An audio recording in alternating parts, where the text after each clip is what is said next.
Nephro Friends, kali ini saya akan menjelaskan tentang batu ginjal.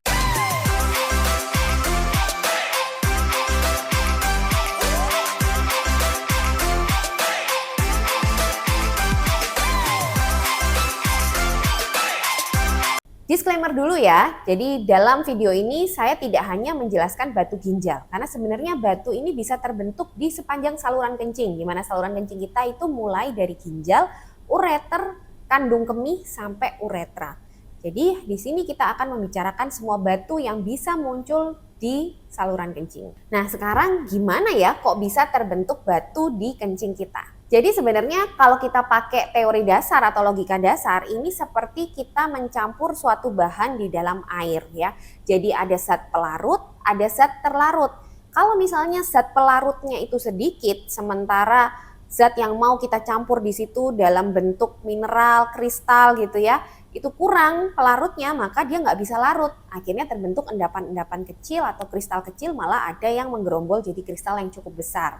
Nah, konsep ini sebenarnya sama dengan pembentukan batu di saluran kencing atau ginjal kita. Karena kencing kita ini kan juga ada pelarut dan ada zat terlarut. Pelarutnya air, jelas ya.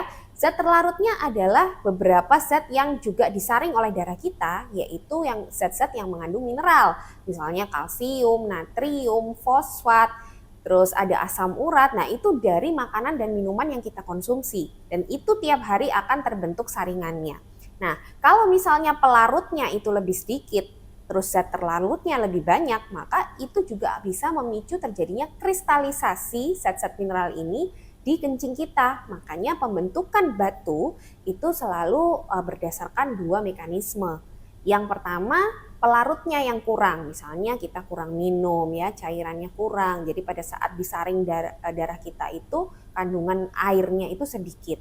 Terus yang kedua, zat terlarutnya berlebihan. Nah, zat terlarut yang berlebihan ini paling sering terkait dengan pola makan kita ya, karena mineral-mineral ini kan kebanyakan juga asalnya dari makanan kita. Meskipun ada beberapa penyakit yang juga bisa berkontribusi pada peningkatan jumlah mineral yang sangat signifikan. Sehingga ada juga penyebabnya yang lain adalah penyebab genetik. Nah, kalau penyebab genetik ini memang biasanya ada orang-orang yang cenderung menjadi stone producer atau pembentuk batu. Jadi sekali dia terjadi batu biasanya akan berulang dan mudah kambuhnya. Ini terkait dengan masalah genetik atau memang secara bawaan dia memiliki mekanisme metabolisme mineral yang mungkin berbeda dengan orang-orang lain.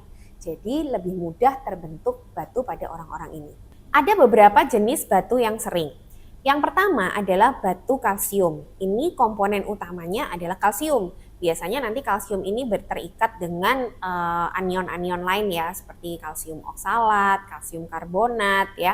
Dan kalsium ini memang tingginya kalsium paling sering terjadi akibat faktor genetik, faktor gangguan hormon-hormon tertentu ya, dan juga konsumsi makanan atau minuman yang terlalu tinggi kalsium yang tidak diimbangi dengan air atau pelarut tadi. Yang kedua adalah jenis batu asam urat. Jadi batu asam urat ini juga terkait kebanyakan dari pola makan ya, jadi banyaknya diet tinggi purin yang dikonsumsi oleh seseorang, atau juga ada faktor penyakit-penyakit tertentu yang meningkatkan resirkulasi dari sel. Misalnya penyakit kanker, penyakit darah, itu juga bisa meningkatkan produksi asam urat di dalam tubuh yang nantinya menyebabkan ketidakseimbangan dengan pelarut tadi.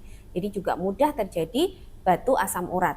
Dan biasanya kalau batu asam urat ini terbentuk di pH kencing yang cukup asam. Dan yang ketiga adalah batu dari magnesium amonium fosfat. Ini batu yang paling sering terjadi pada infeksi saluran kencing. Jadi ada beberapa bakteri yang bisa menghasilkan suatu enzim untuk meningkatkan resiko terjadinya batu. Karena dia menyebabkan pH urin atau pH kencing itu jadi basa. Nah, jenis-jenis batu akibat infeksi ini sering terjadi pada orang-orang yang memang sering mengalami infeksi saluran kencing berulang. Biasanya orang-orang dengan penyakit komorbid, misalnya wanita dengan penyakit diabetes atau penyakit-penyakit yang sistem imunnya rendah atau imunokompromis. Lalu bagaimana nih cara mendiagnosisnya?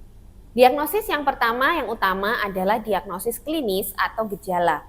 Jadi gejala-gejala batu ini tergantung ukuran batunya, tergantung lokasinya, dan tergantung apakah sudah ada komplikasi yang terjadi, misalnya infeksi atau penyumbatan. Untuk batu-batu yang ukurannya masih di bawah 5-7 mm, ini kebanyakan bisa keluar sendiri. Jadi keluhan si pasien itu biasanya dia bilang kalau pada saat kencing itu keluar pasirnya atau keluar batu kecil-kecil. Nah, biasanya kalau yang kecil-kecil ini tidak masalah. Untuk batu yang ukurannya misalnya antara 5-7 atau sampai 10 mm, ini seringnya dia bisa turun ya karena mungkin masih bisa masuk ke diameter ureter gitu ya, tapi nyangkut. Nah, biasanya batu-batu yang ukuran segini itu yang menyebabkan gejala yang sangat khas, yaitu adanya nyeri yang sangat hebat yang kita sebut kolik. Jadi ini nyeri yang hilang timbul dan dengan posisi apapun itu akan sulit mereda nyerinya. Dan nyeri ini muncul sejalan dengan kontraksi dari sel otot polos dari si ureter yang berusaha mengeluarkan si batu.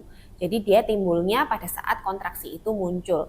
Biasanya nyerinya ini juga khas, jadi menjalar dari pinggang bisa turun ke bawah sampai ke pangkal paha atau sampai ke kemaluan, dan juga sering disertai misalnya dengan nyeri pada saat kencing atau muncul darah pada saat kencing karena batu itu kan melukai mukosa ureter, jadi kadang darah itu juga ikut keluar. Sedangkan untuk batu yang lebih besar lagi, ini yang jauh lebih berbahaya karena biasanya dia udah nggak bisa turun ke ureter. Akhirnya dia menetap di dalam ginjal dalam jangka panjang, terus ukurannya juga bertambah karena nggak pernah ketahuan, nggak pernah ada gejala. Akhirnya si pasien datang tiba-tiba ke dokter sudah dalam kondisi ginjalnya rusak di gagal ginjal kronik stadium 5. Baru ketahuan ada batu yang besar sekali. Sedangkan kalau yang disertai dengan komplikasi seperti infeksi dan penyumbatan, ini gejalanya tergantung komplikasi apa yang terjadi. Kalau infeksi ya biasanya disertai demam ya. Kalau misalnya penyumbatan biasanya disertai adanya penurunan jumlah kencing atau nyeri pinggang akibat bengkaknya ginjal akibat penyumbatan tersebut atau yang kita sebut hidronefrosis. Itu tadi dari gejalanya. Nah, untuk mendiagnosisnya kalau sudah ada orang dengan gejala yang khas seperti tadi, harus dipastikan apa benar ini batu. Nah, untuk memastikannya membutuhkan beberapa pemeriksaan penunjang. Yang pertama yang mudah ada di mana-mana itu adalah pemeriksaan foto rongsen polos. Itu bisa kelihatan kalau ada batu di ginjal, terutama batu yang kalsium ya, itu dia bisa kelihatan putih. Kalau asam urat memang nggak bisa kelihatan. Tapi memang karena tidak ada persiapan, foto rongsen itu juga kalau misalnya di dalam perutnya masih banyak feses, itu juga bisa mengganggu imaging atau pencitraannya. Lalu yang kedua adalah pemeriksaan USG. Jadi pemeriksaan USG ini juga sangat mudah untuk bisa melihat adanya batu, meskipun kalau batu tersebut turun di ureter agak sulit terlihat. Tapi ya tergantung operator yang mengoperasikan USG tersebut ya. Tapi tujuan utama untuk dilakukan USG adalah melihat apakah sudah ada penyumbatan yang kita sebut hidronefrosis atau hidroureter. Jadi ini untuk melihat itu sekaligus melihat kondisi ginjalnya. Sedangkan untuk standar bakunya diagnosis batu sekarang menggunakan CT scan tanpa kontras. Karena dengan CT scan ini bisa jelas dilihat lokasi batunya, ukuran batunya, dan apakah sudah ada komplikasi yang terjadi pada batu tersebut. Dan ini akan menentukan penanganan selanjutnya yang lebih tepat. Sekian Nefrofriends tentang batu ginjal dan batu saluran kemih. Untuk penanganan dan pencegahan batu akan saya bahas detail di part 2. See you Nefrofriends!